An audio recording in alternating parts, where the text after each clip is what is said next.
a grabar ahorita. Ok, aquí estamos. Ok, mis hermanos, este día jueves vamos a comenzar con la clase número 9. Clase número 9 y ya leímos los versículos Juan 2 del 1 al 12 y el tema ahora es Jesús inicia su ministerio, su primer milagro. ¿Cuál fue? Las bodas de Caná. Eso es lo que vamos a ver ahora. Vamos a ver qué podemos aprender de este evento, porque no es solo el milagro, sino que hay varias cosas que están alrededor de todo esto. Así es que vamos a arrancar entonces. Los milagros que Jesús realizó constituyen una de las pruebas más poderosas y convincentes de su deidad. De hecho, él mismo lo dijo, si no creen a mis palabras, cree a mis obras, ¿verdad? Entonces, él comprobó con su palabra, con su presencia, el Padre comprobó que él era su hijo y sus milagros dieron testimonio de que él era hijo de Dios, de su deidad. Y dice Mateo del 1 al 5. Vamos a ir por partes viendo esto. Cuando Jesús terminó de dar instrucciones a sus 12 discípulos, se fue de allí a enseñar y a predicar en las ciudades de ellos. Al oír Juan en la cárcel los hechos de Cristo, le envió 2 de sus discípulos para preguntarle, ¿eres tú aquel que había de venir o esperamos a otro? Respondiendo Jesús les dijo, id y haced saber a Juan las cosas que oís. Oiga esto, oís y veis, los ciegos ven, los cojos andan, los leprosos son limpiados, los sordos oyen, los muertos son resucitados y a los pobres es anunciado el evangelio. O sea, la situación era que estamos hablando de que los milagros son parte de lo que testifica, ¿verdad? Que Jesucristo es quien dijo ser el Hijo de Dios y por tanto el Mesías que se estaba esperando. Entonces, Hechos 2:22 nos dice algo similar. Dice, varones israelitas, oíd estas palabras. Jesús Nazareno, varón aprobado por Dios entre vosotros con las maravillas, prodigios y señales que Dios hizo entre vosotros por medio de él, como vosotros mismos sabéis. O sea, Pedro estaba testificando y estaba trayendo a cuenta las señales y los prodigios que el Señor hizo delante de todos y todo eso testifica que Jesús es Dios. Recuerda que el Evangelio según San Juan es un evangelio bastante teológico y una de las intenciones del Evangelio es comprobar que Jesús es Dios, ¿verdad? Entonces, y ahora Juan, congruente con el asunto de presentar a Jesús como el Dios hombre encarnado, escoge 8 señales milagrosas que él realizó. Este pasaje describe el primero de esos 8 milagros, que también fue el primero que Jesús realizó al comienzo de su ministerio público, ¿verdad? El ministerio público del Señor en el Evangelio según San Juan está registrado del capítulo 2 hasta el 12. De ahí para allá, él se preocupa más por los discípulos y por terminar la obra que el Padre le encomendó. Ahora, vamos a ver la escena de este evento. Recuerda que son unas bodas, ¿verdad? Entonces, las bodas de Caná. Vamos a leer los 2 primeros versículos, vamos a ir por partes bien. Al tercer día se hicieron unas bodas en Caná de Galilea y estaba allí la madre de Jesús y fueron también invitados a las bodas de Jesús, a las bodas, de nuevo a las bodas, Jesús y sus discípulos.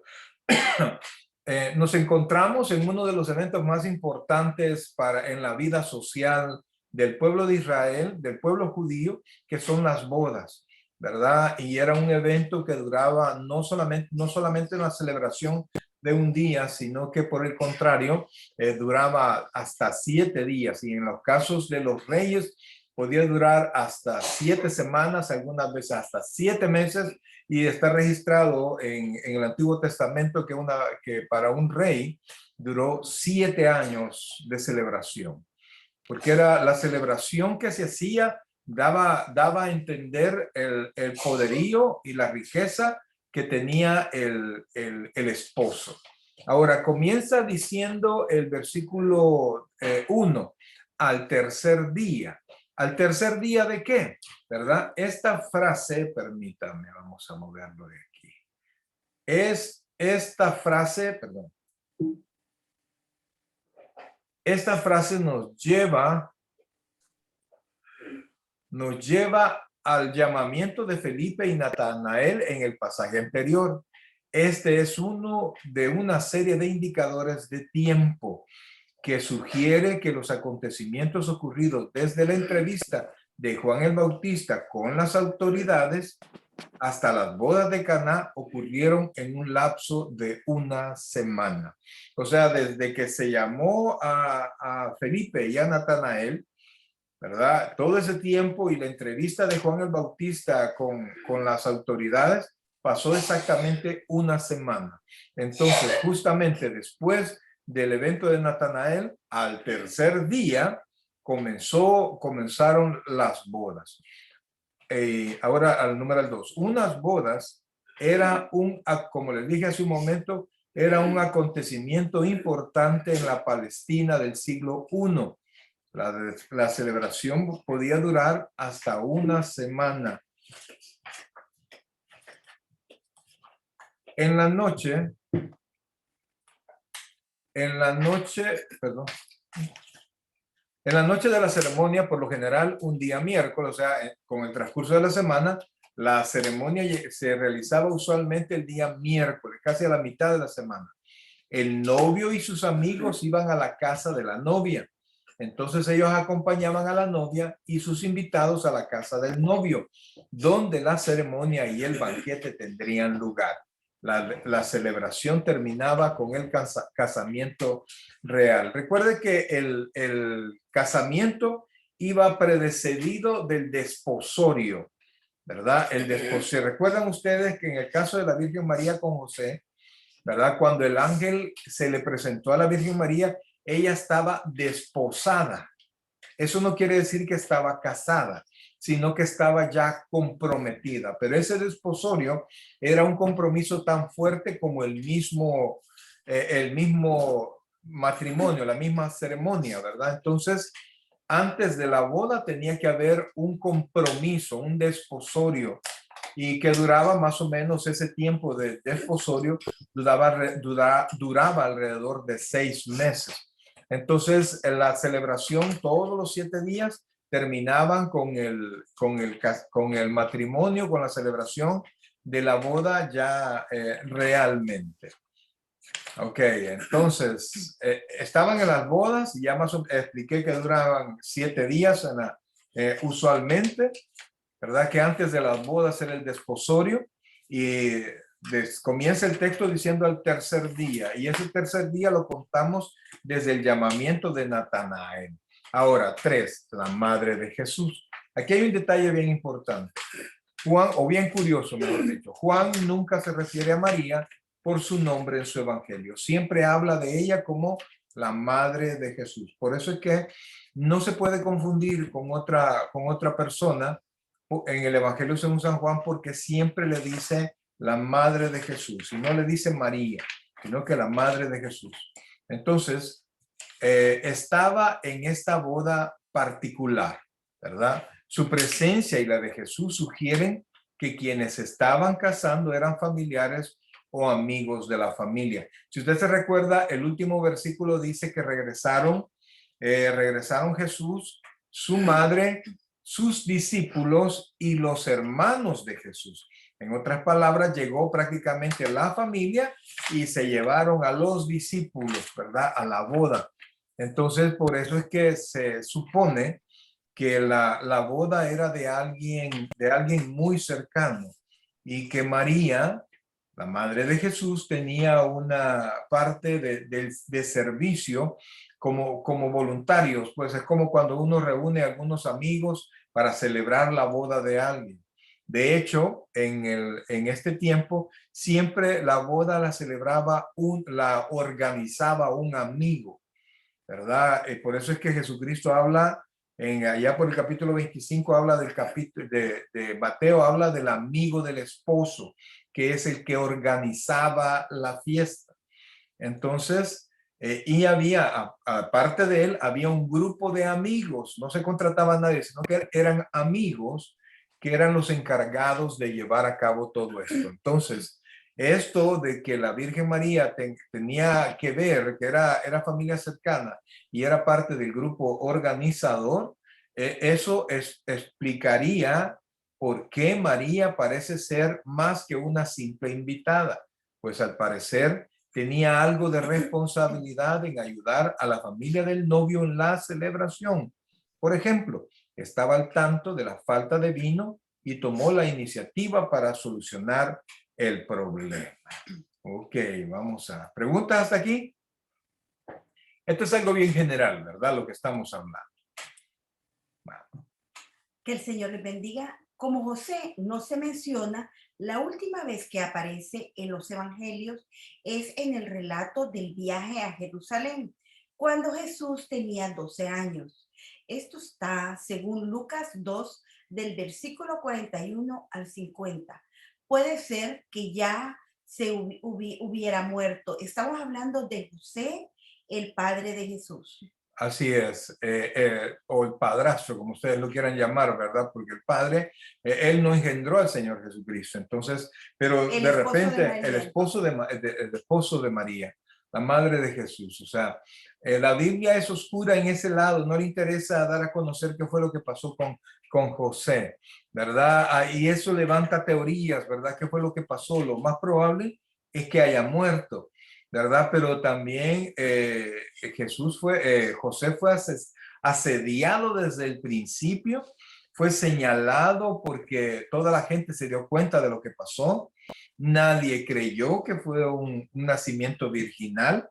Entonces, fueron criticados. De hecho, el Señor Jesucristo, cuando estaba hablando con los fariseos, ¿cómo se llama? Ellos le respondieron a uno de sus señalamientos. Le dijeron, nosotros no somos hijos de fornicación. Entonces, lo que le estaban diciendo es, tú eres hijo de fornicación, ¿verdad? Porque o bien José, para ellos, ¿verdad? O bien José se unió con María antes de casarse o fue resultado del adulterio. Pero esa es una teoría y al final José se apartó o José falleció. No sabemos qué fue lo que pasó, ¿verdad? En honor a la familia, José falleció, ¿verdad? Y por eso es que ya no se encuentra en todo el relato. Y quizás era importante esto para que Jesucristo fuera el cabeza de la familia, ¿verdad? Pero vamos a seguir. Jesús santificó la institución del matrimonio y la ceremonia como tal por el hecho de haber asistido a la boda y realizado allí su primer milagro. O sea, lo que estamos diciendo es que Jesucristo estaba dando el aval, ¿verdad? Estaba santificando, estaba honrando lo que Dios estableció desde el principio, ¿verdad? La unión de un hombre y una mujer, ¿verdad? El matrimonio es la unión sagrada de un hombre y una mujer en el momento a partir del cual se hacen uno a la vista de Dios. Eso es bien importante verlo y señalarlo porque cuando ya hay matrimonio, Dios no los ve separados, ¿verdad? Los ve como uno. Como uno solo. La ceremonia es un elemento esencial de esa unión porque en ella la pareja hace público los votos de permanecer fieles el uno al otro.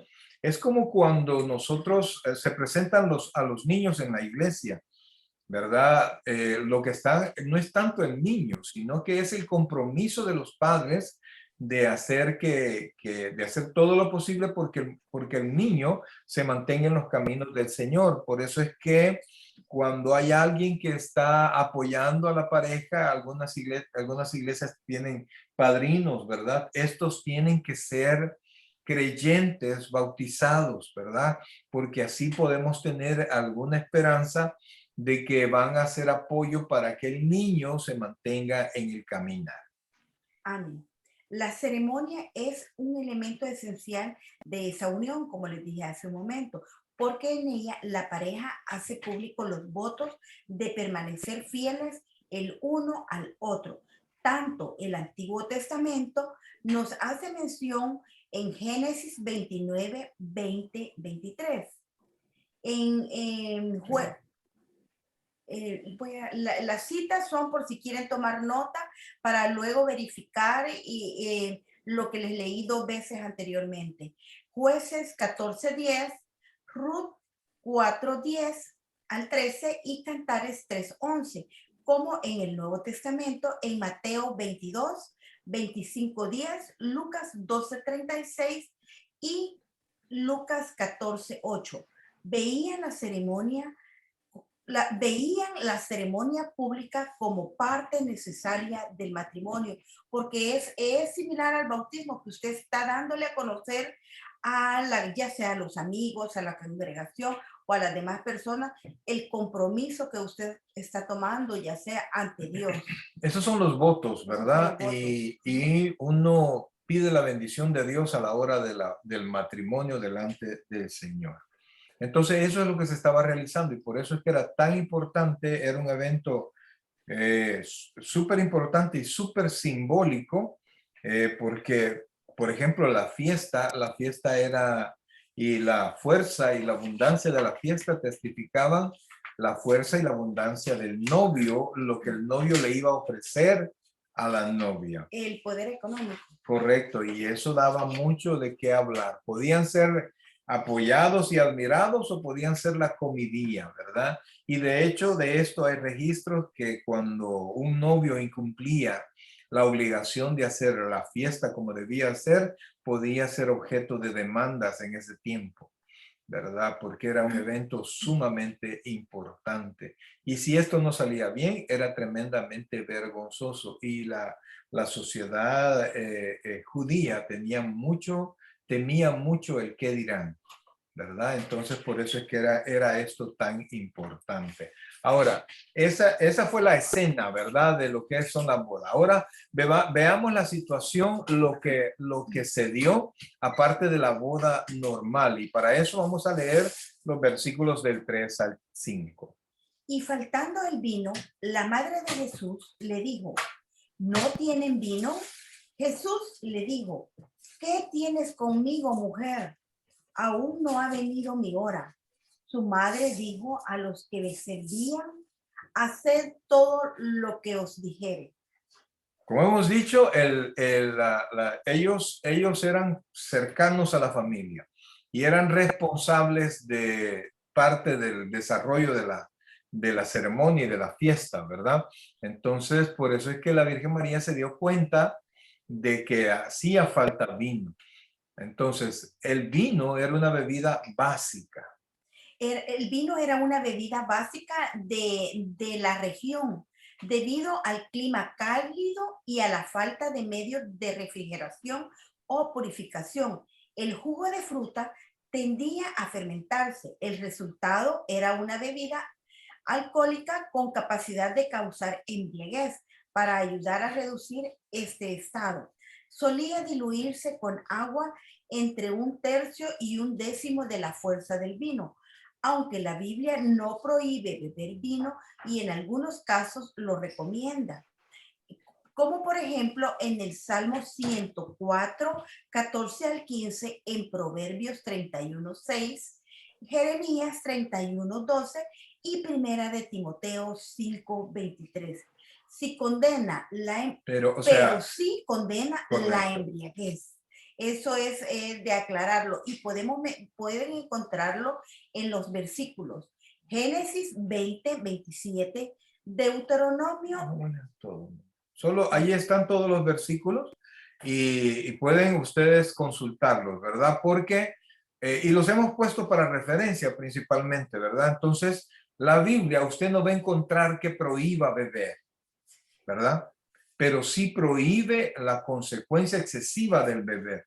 Ahora, el problema que se da es que el beber se vuelve un vicio que se hace incontrolable y no tiene fin, no tiene fin, ¿verdad? Para algunos Es consuetudinario y es progresivo. es progresivo, así es. Entonces, el cristiano no debe beber porque le hace perder el centro en su pensamiento y en su testimonio, ¿verdad? Entonces, sí condena la embriaguez. Y de hecho, ¿por qué el pueblo de Israel condenaba tanto también el estado de embriaguez? Porque en estos tiempos, y principalmente en los tiempos de Pablo, había los griegos y los romanos tenían mucha adoración pagana a través de la embriaguez. Ellos se embriagaban hasta el tope y allá en el momento de estar más embriagados, ellos decían tener éxtasis con sus dioses. Y era tal las orgías y todo lo que hacían que ellos tenían lugares específicos. Cuando ya usted estaba topado de alcohol, podía ir a vomitar lo que se había tomado y lo que se había comido para volverse a incorporar a la fiesta. Esto, por supuesto, no en el pueblo de Israel, sino Esto que los griegos y fue en Roma. Así es. Grecia. Aún ustedes pueden buscar en geografía y en lo que en la en Grecia hay lugares donde hay evidencia de ese altar de la De Bacro. sacerdotisa. Sí, y ahí están los lugares donde ellos iban eran lugares ya específicos que luego de la embriaguez y después de tener sus rituales o sus cultos que no eran no eran hacia nuestro Dios, sino que a una diosa, ellos ahí iban y vomitaban y se ha encontrado en todo, hay evidencia física de ello.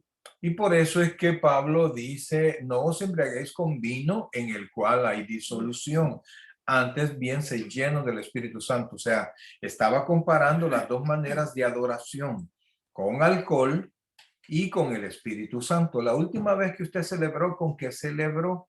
¿Verdad? Ahí le dejo la pregunta. Vamos, entonces estamos viendo la situación. En la celebración de las bodas era una crisis grande cuando el vino faltaba porque las reservas eran insuficientes. Semejante pasó en falso podría, semejante paso en falso podría haber estigmatizado a la pareja y a sus familias por el resto de sus vidas. Incluso, que es lo que les mencionaba el pastor, que era muy importante, era parte de la presentación, de la abundancia que existía entre la familia y las parejas. Es que la ceremonia era bien representativa. Si tenían suficiente, podían hacer una gran fiesta. Si no tenían lo suficiente, la fiesta era bien modesta. Y entonces Modesto presumía a las personas que era el futuro de la novia, ¿verdad? Y la dote y todo eso, o sea, lo que el novio daba para compromiso testificaba del estilo de vida que iba a tener la hija, ¿verdad? Incluyendo los días que duraba la festividad. Uh-huh. Incluso podría haber dejado al novio y su familia a expensas de una demanda legal por parte de la familia de la novia por no haber cumplido sus responsabilidades. Era diferente a lo que se acostumbra o acostumbraba hace un tiempo, que la boda usualmente era organizada y sufragado todos los gastos por la familia de la novia, ¿verdad? Aquí no, aquí venía todo a cargo del novio. Este milagro satisfacía la necesidad genuina de la familia y de sus invitados, quienes de otra manera se habrían enfrentado a una catástrofe social. Tanto así. Ajá, o sea, aunque parece exagerado a nuestro medio, ¿verdad? Pero en la cultura judía no. Eso era importantísimo. Entonces, cuando nosotros vemos la Biblia, podemos quitarle importancia a ciertas situaciones cuando lo traemos a nuestro tiempo. Pero es importante que nosotros conozcamos la estructura social, ¿verdad? Que rodeaba todo esto para poder entender lo que pasó. Ahora, sigamos. María, consciente del serio problema que había surgido, le dijo a Jesús con ansiedad, no tienen vino. Si María ya era viuda, habría aprendido a depender de su hijo mayor y es por eso que ella acudió a su hijo. No es claro si ella esperaba que Jesús realizara un milagro, pues hasta ahora él no había hecho ninguno, Así según el es. versículo 11. Correcto. Entonces estamos hablando eh, de que Jesús estaba principiando su ministerio. Yo vi un par de películas donde hablaba de la vida de Jesús previo a su ministerio y sacaban al niño Jesús haciendo piedras, convirtiéndolas en pajarito y todo eso. ¿verdad? Eso no registra la Biblia y tampoco podemos nosotros, no tenemos que poner a pensar que eso pasó, porque inclusive la Biblia dice que él crecía en estatura y en sabiduría y en conocimiento y en la gracia de Dios, ¿verdad? Poco a poco el niño fue entrando en su papel, llamemos así, fue conociendo lo que pasaba con él. María sabía mejor que nadie quién era Jesús.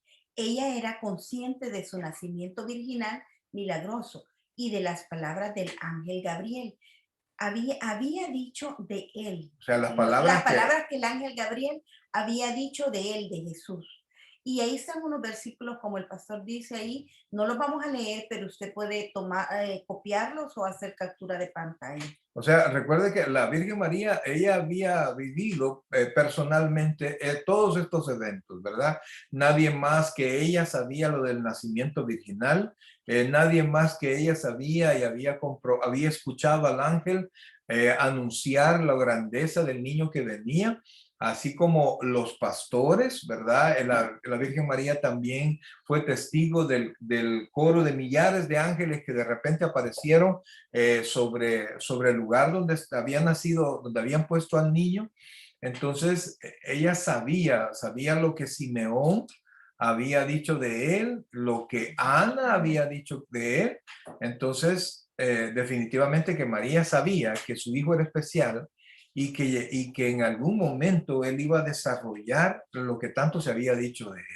Y de hecho ella lo habían ido preparando para este momento. Correcto. Yo supongo como padre, ¿verdad? Yo supongo uno trata de motivar a sus hijos, pero la Virgen María tenía que instruirlo a él y irlo encaminando hacia las promesas que tenía el niño, hablando del niño Jesús, ¿verdad?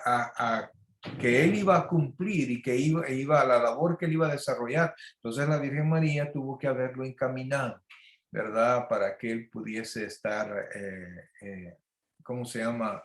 Positivo, porque nosotros tenemos que entender que Jesús fue hombre, o sea, fue humano como nosotros, y entonces fue niño como sus niños, ¿verdad? Entonces, así creció ella.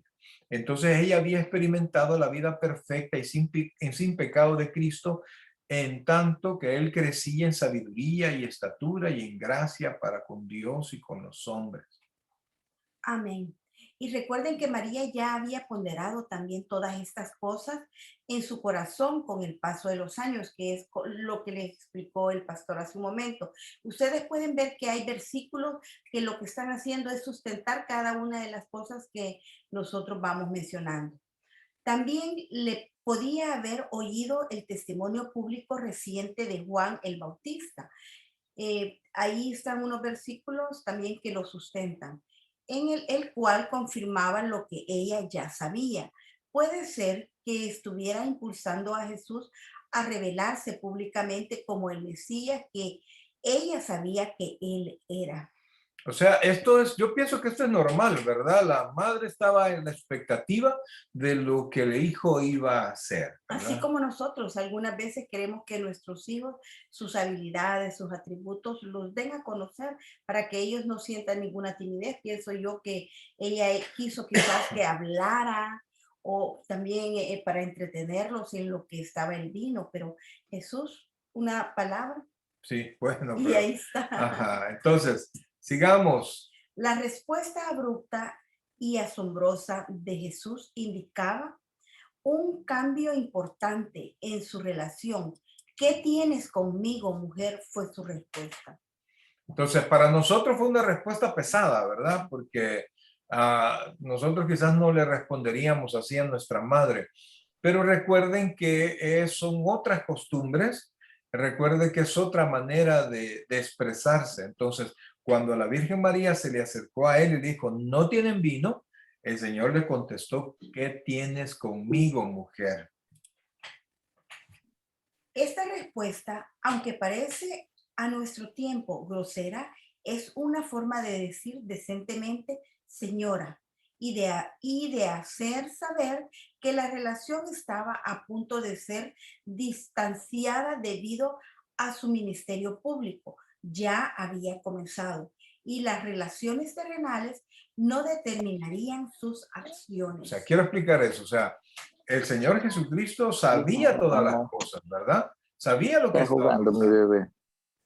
Entonces, cuando, ¿cómo se llama? Cuando la Virgen María se acercó a él, lo estaba presionando a que él hiciera algo. Y entonces él la detuvo, ¿qué tienes conmigo, mujer, verdad? Pero cuando le dijo así, él estaba prácticamente, recuerde que él estaba con sus discípulos, no estaban solo ellos, no solo estaban ellos y su familia, sino que también estaban las personas que le iban a seguir a él los próximos 3 años y medio. Entonces, su vida ya no iba a ser presionada por la vida familiar, ¿verdad? Sino que las relaciones terrenales no determinarían sus acciones. María ya no se relacionaría con él como su hijo, sino como su Mesías, el Hijo de Dios, su Salvador. Salvador. Ahí Amén. cambiaron todas las cosas ya. Y inclusive en la lectura anterior ustedes pueden ver que ella no insistió, sino que le dijo, hagan lo que él pidió que se hiciese lo que él decía.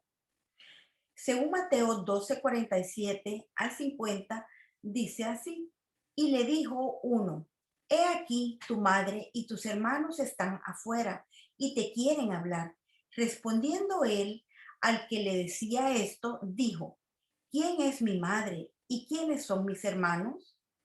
Y extendiendo su mano hacia sus discípulos, dijo, he aquí mi madre y mis hermanos, porque todo aquel que hace la voluntad de mi Padre que está en los cielos, ese es mi hermano y mi hermana y mi padre. Algunas veces nuestra familia, nuestros padres o nuestras madres, cuando no son creyentes, quieren obstaculizarnos el servicio al Señor, el camino al Señor, el que nosotros vayamos tras Cristo, porque realmente el cristiano no va tras una iglesia, sino va tras el conocimiento de nuestro Señor Jesucristo, pero es nuestra familia más cercana, ya sea padre o madre o nuestros mismos hermanos, los que algunas veces se burlan o nos obstaculizan para que nosotros sigamos el camino del Señor. Y ese fue uno de los ejemplos que pasó acá. Y el Señor tenía que mostrarle a los discípulos, ¿verdad? De hecho, más adelante les dijo que quien hiciera lo que él hacía, quien poner arriba al Señor Jesucristo frente a la familia, sobre el trabajo, sobre los bienes, recibirían 100 veces más en esta tierra y la vida eterna en la otra. No Amén. estaba él despreciando a la Virgen María, sino que él tenía que tomar las riendas de ese ministerio tan importante. Lucas 11:27 al 28 nos relata, mientras él decía estas cosas, una mujer de entre la multitud levantó la voz y le dijo, bienaventurado el vientre que te trajo y los senos que mamaste. Y él dijo, antes bienaventurados los que oyen la palabra de Dios y la guardan. Por eso, amados hermanos, ahí nosotros tenemos que tomar algo de ejemplo, ¿verdad? La familia es el ministerio más importante, pero la acción más importante que nosotros tenemos es obedecer al Señor. Y cuando Él nos manda a hacer algo, tenemos nosotros que saber, aprender a priorizar las cosas. Por eso es que tenemos que organizar bien nuestro tiempo, nuestra vida y priorizar las cosas para que ni la familia se sienta relegada, o sea, la familia que realmente más interesa, por supuesto, es su esposa, sus hijos, ¿verdad? De ahí vamos a primos, etcétera, pero eso ya es otro lado, ¿verdad? Es un círculo adicional, pero nosotros tenemos que priorizar al Señor y ser buenos administradores de nuestro Así tiempo es, para que la equilibrarlo. familia no se vea lastimada, ¿verdad? De hecho yo puedo dar testimonio de cómo no se hacen las cosas, ¿verdad? Porque sí lastimamos a la familia y después, si todavía, pues estamos pagando el precio, ¿verdad? Entonces, tenemos que ser muy sabios y buenos administradores. La frase aún no ha venido mi hora se refiere a la muerte y glorificación de Jesús. Esto apoya ahí están unos versículos siempre. Esto apoya la posibilidad de que María le estuviera diciendo que se revelara, pues ya había alcanzado él toda la madurez de un hombre adulto. Cuando dice revelado, perdón, no se refiere a ir contra las autoridades, sino que a revelar lo que estaba oculto, que él era Que el él era el Mesías. Mesías, así es. Jesús dejó claro que él actuaría de acuerdo con los tiempos de Dios. Es como muchas veces nosotros queremos algo, pero Dios tiene el tiempo para cada una de nuestros deseos, de nuestro corazón o de algunas cosas que nos van a acontecer que nosotros queremos que sean antes de tiempo, pero hasta el Señor tuvo esa paciencia de esperar el tiempo de su Padre Dios. Y nosotros también. Es un gran ejemplo. Decretados perdón, Jesús dejó Jesús claro, dejó claro que él actuaría de acuerdo con los tiempos de Dios, decretados desde antes de la fundación del mundo, con todos los tiempos, no con los, no con los tiempos de ella o de cualquier otra persona. vean lo que dice Juan capítulo 7, versículos del 2 al 8, se los leo. Estaba cerca la fiesta de los judíos y la de los tabernáculos, y le dijeron a sus hermanos, sal de aquí y vete a Judea para que también tus discípulos vean las obras que haces. Porque ninguno que procura darse a conocer hace algo en secreto. Si estas cosas hace, recuerda, estaban hablando los hermanos, manifiéstate al mundo, porque ni aun sus hermanos creían en él y los hermanos sabían que lo querían matar. Entonces Jesús les dijo, mi tiempo aún no ha llegado, lo mismo que le dijo a la mamá, mas vuestro tiempo siempre está presto. No puede el mundo aborreceros a vosotros, mas a mí me aborrece porque yo testifico de él que sus obras son malas. Subid vosotros a la fiesta. Yo no subo todavía a esa fiesta, porque mi tiempo aún no se ha cumplido. Cuando él sabía que al obrar él, pues la gente lo iba a identificar, ¿verdad? E iban a pedir que él fuera el rey de los judíos, y usted sabe que él venía a morir. El tiempo que vino el Señor vino a morir, por eso que su tiempo no había llegado. María, sin inmutarse por la reprensión suave y consistente que él no, Consciente. y consciente, perdón, que él no estaba negando a su solicitud, dijo a los que servían, haced todo lo que os dijere, que eso fue lo que fue como la petición que ella hizo. Y si pueden ver en el transcurso de la Biblia, no van a encontrar que ella hizo más demandas a Jesús, sino que hacer todo lo que os dijere. Eso fue lo que ella pidió, que hiciésemos lo que Jesús hace, no lo que ella demandaba. Fíjense que quizás las tres frases más famosas para mí de la Biblia fue primero, ¿cómo será esto? Preguntó ella, ¿verdad? Después, hágase en mí según su palabra y haced todo lo que él os dijere, ¿verdad? Quizás son las expresiones en la Biblia más famosas, más importantes que dijo la Virgen María.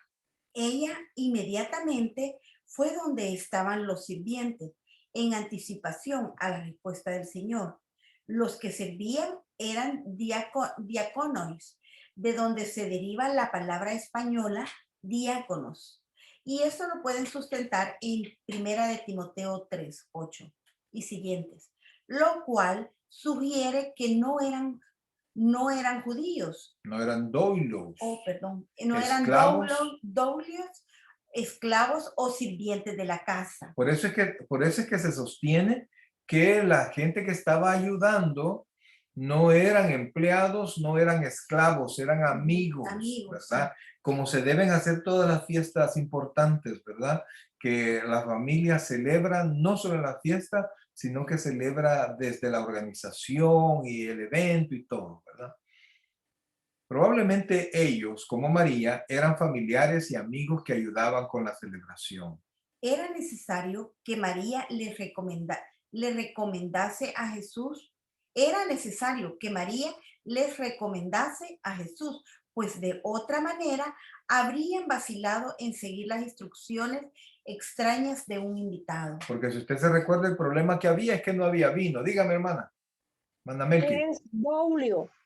Ese es la palabra griega para designar un esclavo, ¿verdad? Por eso es que la palabra que aparece en la Biblia es diakonos, ¿verdad? Que para nosotros es diácono, ¿verdad? Entonces, por eso es que diácono es un servidor, no es un esclavo, ¿verdad? Entonces, por eso es que se entiende que era una fiesta celebrada por familia y de amigos que apreciaban a los novios. Entonces, aquí dice que María tuvo que ir a los diáconos o a los que estaban sirviendo para recomendarle que hicieran lo que su hijo les estaba a punto de ordenar.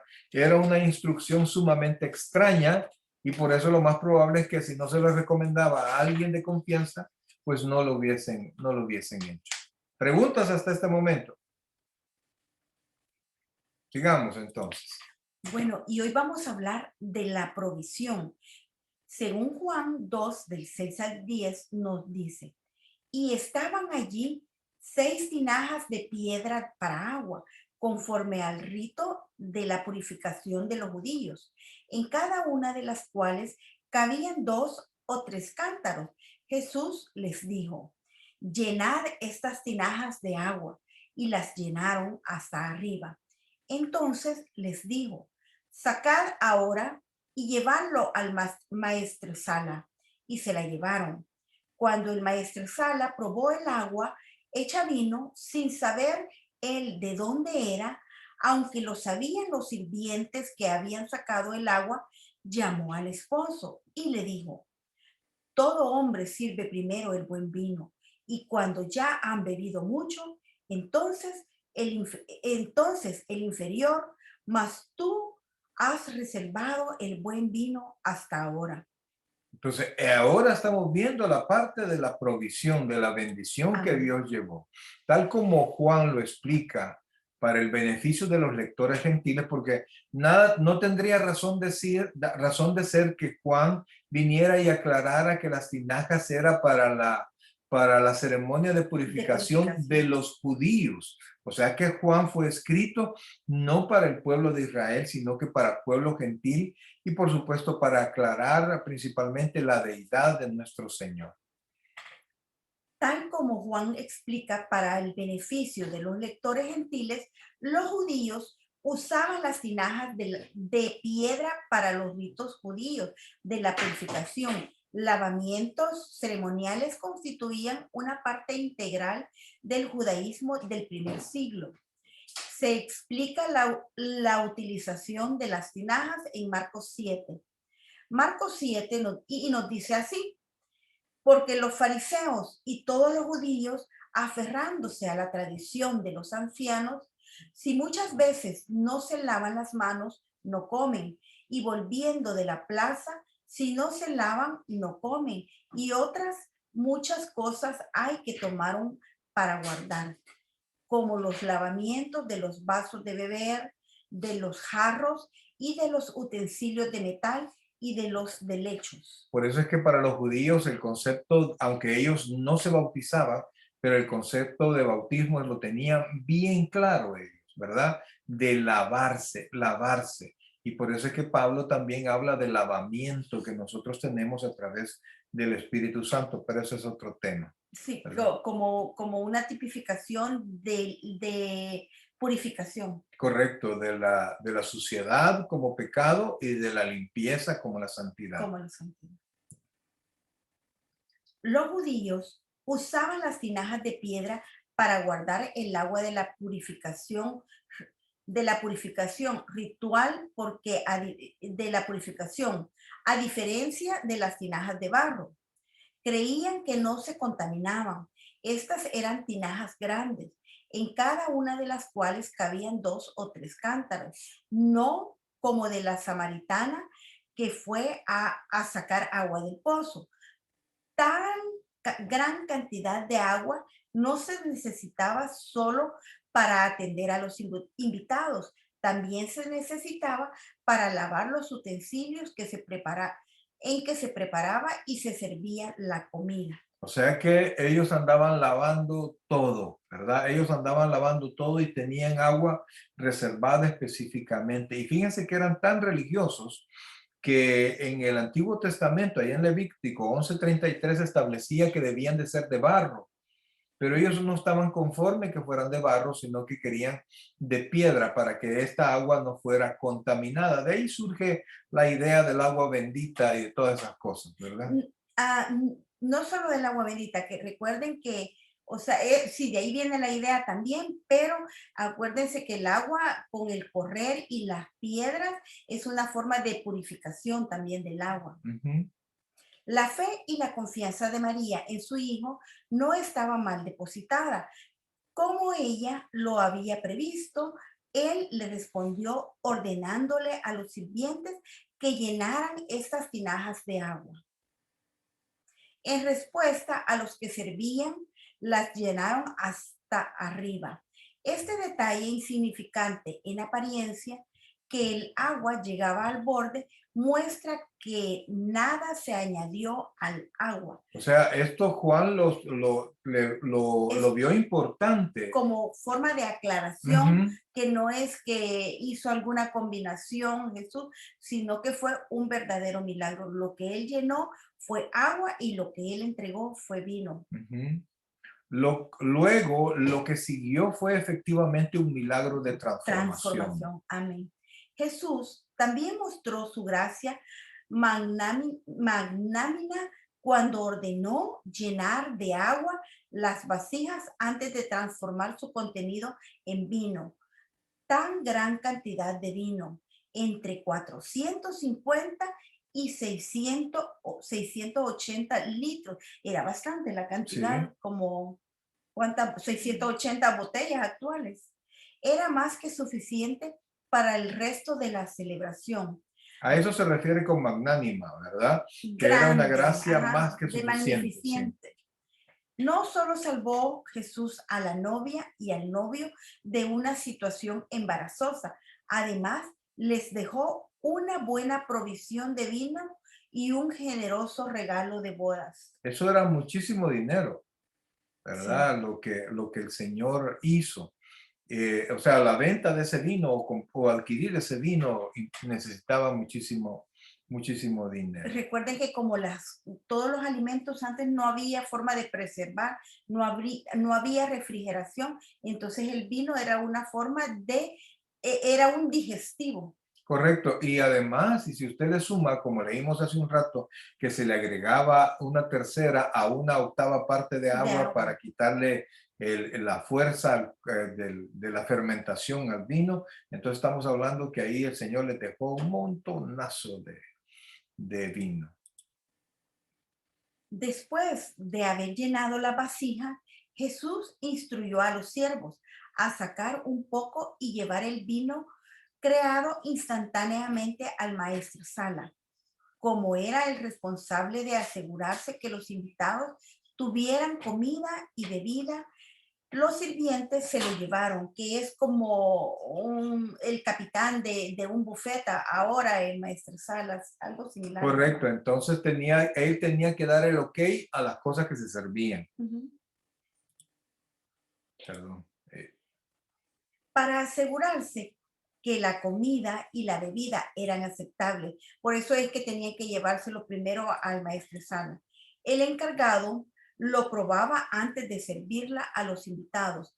Por lo tanto, después que los siervos le llevaron la muestra, él probó el agua hecha vino, sin saber él de dónde venía o había salido, aunque no sabían Aunque los lo sabían, aunque lo sabían los sirvientes que lo habían sacado del agua. lo que, Los que lo, le llevaron el agua, ellos sí presenciaron que lo que ellos le dieron a Jesús fue agua, mas el maestresala no estaba presente, por eso él no lo sabía. Él solo probó el vino sin saber la procedencia. correcto. Lo que está en negrilla es es los textos de la Los textos palabra, de ¿verdad? Que han sido ah, incrustados en la descripción. Te puede imaginar lo que estos hombres vieron, ¿verdad?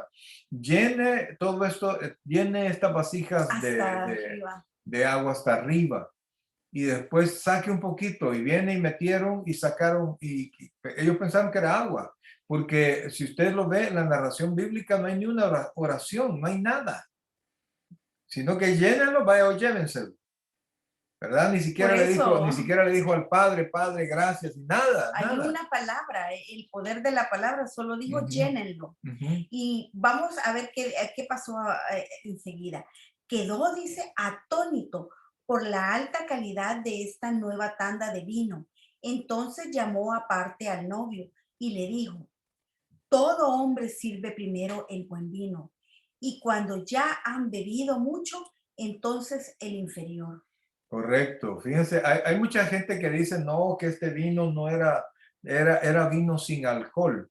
Pero los que de alguna manera hemos tomado, ¿verdad? Sabemos que se comienza tomando, lo que hemos tomado licor, lo que hemos sido de alguna manera alcohólicos, se comienza tomando el buen vino o la buena cerveza o el buen trago, trago de calidad, el más caro, pero en la medida que va creciendo lo alcoholizado que uno está, pues ya no importa, ¿verdad? Y termina tomando hasta guarrás, ¿verdad? Entonces aquí por eso es que le Como con el dice, golfo, dice, ¿cómo dice?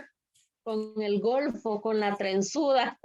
Sí, entonces por eso es que aquí el maestresal le dice, siempre se sirve el más caro primero y después se va a poner el más barato porque ya están algo, como decimos allá en buen salvadoreño, ya zapatones, ya no van a sentir la diferencia, ¿verdad? Por eso es que esta mismo, y no es un principio bíblico, sino que es un principio de borracho, ¿verdad? Ya uno sabe eso. Y entonces por eso es que De gusto.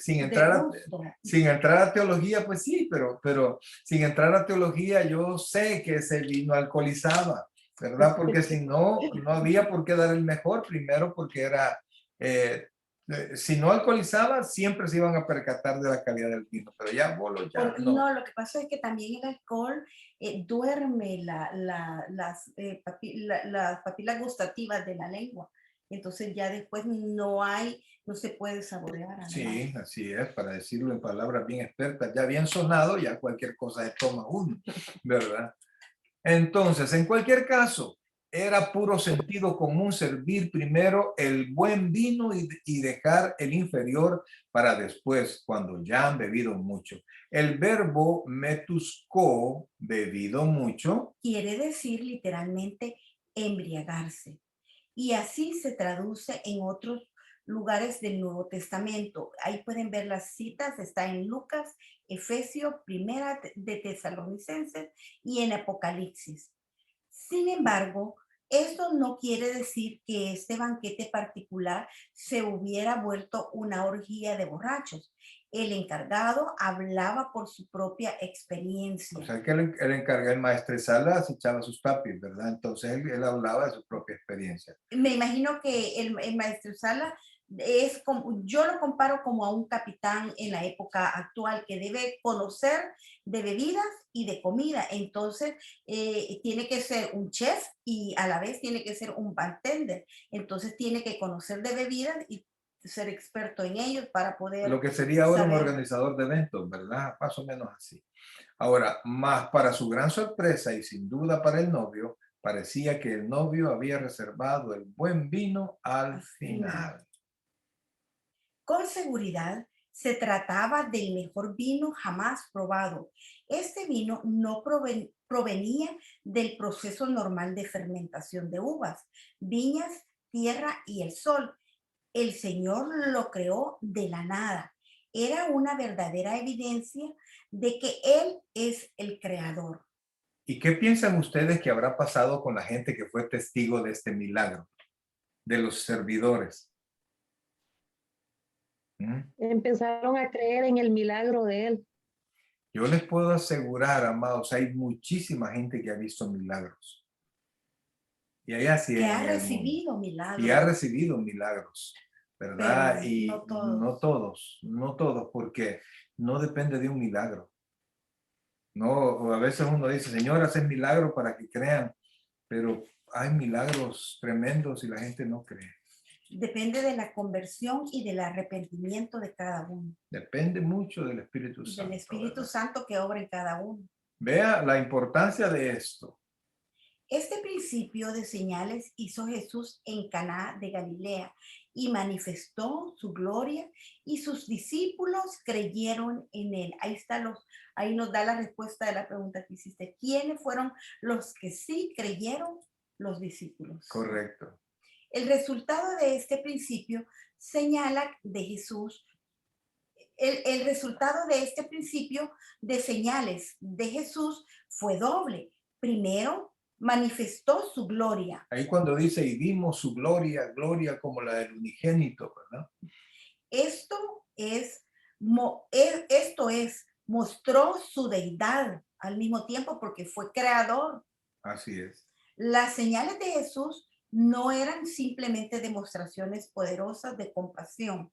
Estaban diseñadas para revelar quién era Él en realidad, pues ellas manifestaban de manera inequívoca que Dios estaba obrando. Y ahí les dejamos una cita bíblica por si ustedes quieren ahondar más sobre el tema. Así es, entonces vean la importancia del milagro, por favor, y pongan atención a lo que ahí dice, ¿verdad? Este primero manifestó su gloria y mostró su deidad, ¿verdad? Y las señales de Jesús no eran simples demostraciones poderosas de compasión, estaban diseñadas para revelar quién era Él en realidad. Amén. Vamos. No obstante, los milagros, señales y maravillas no necesariamente convencían a las personas de creer en el Señor y en el Evangelio. Ahí están unos textos, pero vamos a leer uno en especial. Mateo 11:20 nos dice, vamos a leer hasta el 24.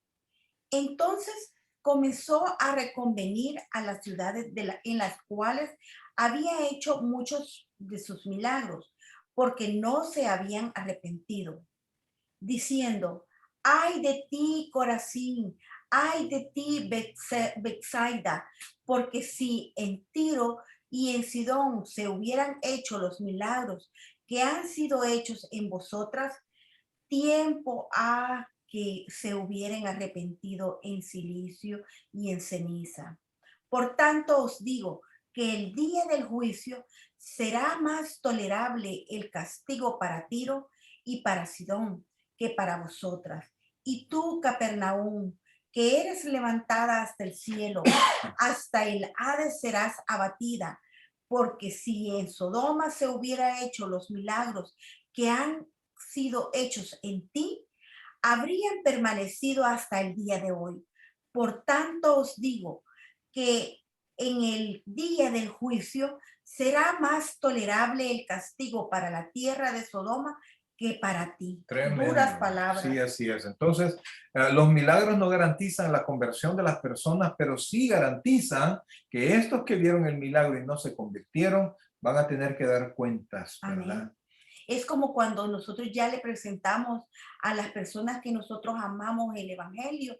No tenemos que cansarnos de insistir porque ellos ya conocieron la palabra, ya escucharon la palabra de salvación. Entonces, cuando nosotros ya presentamos el mensaje de salvación, la sangre de esa persona cuando muera ya no se nos va a demandar a nosotros por su condenación. No hay registro de que alguno de los siervos que fue testigo de la conversión del agua en vino lo siguiera. Después, en en Juan 12:2 nos dice, después de esto, descendieron a Capernaum, él, su madre y sus hermanos y sus discípulos, y estuvieron ahí no muchos días. Sorprende que Jesús, al parecer, salió de Caná solo con los discípulos que habían ido con él, a pesar de haber realizado un milagro como no se había visto desde cuando Dios creó la harina y el aceite en el tiempo de Elías y Eliseo. Amén. Amén. Eso lo pueden verificar en Primera de Reyes 17:8 y siguientes. Así es, mis queridos hermanos. La deducción obvia que Jesús era el Mesías se les escapó. Vieron la señal, pero no hacia dónde apuntaba. Como lo hace Satanás con todos los incrédulos, cegó su entendimiento. ¿Para qué? para que no les resplandezca la luz del evangelio de la gloria de Cristo, el cual es la imagen de Dios. Este incidente fue otra ilustración de la verdad de Jesús cuando dijo, el profeta no tiene honra en su propia tierra. Amén. Amén. ¿Qué es lo que a algunos nos pasa? Que en nuestra familia no quiere convertirse, pero no, yo insisto, no debemos de desmayar en seguirles hablando de la palabra de Dios. Sin embargo, sus discípulos creyeron en él, vieron de primera mano una confirmación milagrosa de su fe, después de haber oído el testimonio de Juan el Bautista, según el cual Jesús era el Mesías, de haber oído las palabras del propio Jesús y de haber creído en él. Okay. Son tres afirmaciones. Correcto. Entonces, allí nosotros tenemos que ver, ¿verdad? ¿De qué nos sirve todo lo que nosotros estamos haciendo, todo lo que nosotros estamos creyendo? Así es. Muchas otras personas llegarían a creer cuando leyeran el Evangelio de Juan, como él lo hizo. Y ese es el propósito de Juan al escribir todo su Evangelio. No solo el relato de este milagro. Hizo además Jesús muchas otras señales en presencia de sus discípulos, las cuales no están escritas en este libro, pero estas se han escrito para que creáis que Jesús es el Cristo y el Hijo de Dios, y para que creyendo tengáis vida en su nombre. Juan 20:30. Esa es la intención, ¿verdad? De que tengamos vida eterna al creer en Jesucristo. Y hemos llegado al final de nuestra clase número 9. Así es. Preguntas, mis queridos hermanos. Hoy han estado más callados que otros días. Pregúntame. Bueno, hoy hasta aquí vamos a llegar con la clase para ver si ahí tenemos preguntas. Ok. Amados hermanos. Quizás no, yo no preguntas, sino comentarios. Ajá.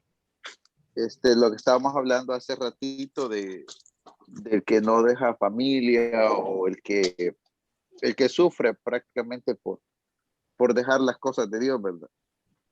Entonces, quizás como comentario, yo me acuerdo que cuando comenzaba a ir a la iglesia, se me vino a memoria ahorita que estábamos hablando de eso, que varias veces me pegaron para que no fuera a la iglesia y pues aún así me iba.